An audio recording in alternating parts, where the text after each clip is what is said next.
শফিক বাড়ি না মানে? জি, আপনি কে? ভাইজান কই? শফিক মারা গেছে কিছুক্ষণ আগে। শফিকের লাশ উদ্ধার হয়েছে তো।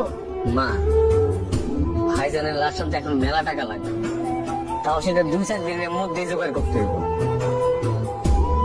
আমি কই কি মা, লাশ জেনে আছে সে এনে দাফন করুন। আমিও ছোট ভাইজানের সাথে আমরা খবরটা অনেক অনেক অন্যায় আপনার। এই যে আমার বাড়ির এখানে আমার চোখে গ্রামে সারা জীবনের মতন শুয়ে রাখবো। তবে প্রত্যেক দিন তারা দেখে আসবো। বিলের জমি চুক আছে না, ওইটা বেঁচে দিব। আম্মা, আমি ওই জমি বেচতে দিব না। তো কারো জমি, কারো কোনো টাকা পয়সা আমার লাগবে না। আছে না আমার ভাগের জমি চুক আছে তো, ওটা তো আমার। ওটার মতো কোনো কারো হাত নেই। ওইটা বেঁচে দিব। ও একটা বললাম আমার ছেলের একটা দেখবি। তোমার কিছুই হয় নাই। আমি আসলে দেখতে চাইছিলাম যাদের জন্য দূর প্রবাসে বৈশা দিন রাত খাইটা টাকা উপার্জন করি, দেশে টাকা পাঠাই, আমার মৃত্যুর পর তারা আমার জন্য আসলে কি করে।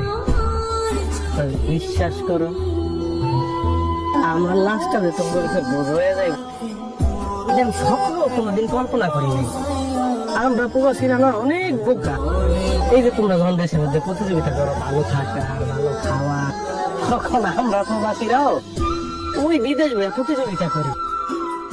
এই মাসে কেন্দ্র আর একটু বেশি টাকা বাড়ি পাঠানো যাইব, বোনদার একটা ভালো করে দিয়া দেওয়া যাইব, প্রিয়তমা স্ত্রীর স্বাদ আহ্লাদ পূরণ করা যাইব। প্রত্যেকটা প্রবাসী বিদেশ বসে প্রতিযোগিতা করে। বোকা লোকগুলি বোঝে না, দেশে রাইখা যাওয়া তার নিকট আত্মীয়দের মধ্যে অনেকেই তাহলে ভালোবাসে শুধুমাত্র অর্থ আর স্বার্থের কারণে। অথচ এই মানুষটারে দেখো না, আরে না রে, কোনদিন জোরে একটা কথা কথা আমি শুনি নাই। যখন তোমরা সবাই অস্বীকার করতো আমার লাশ আনবা না, তখন সিংহের মতো চিৎকার করে উঠবে আমি আমার পোলার আনবই, প্রয়োজন আমার ভিটা বাড়ি সব দেখতে হইলো আনবো।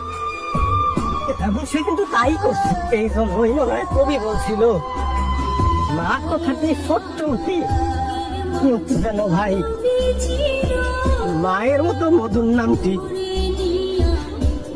ত্রিভুবনে নাই।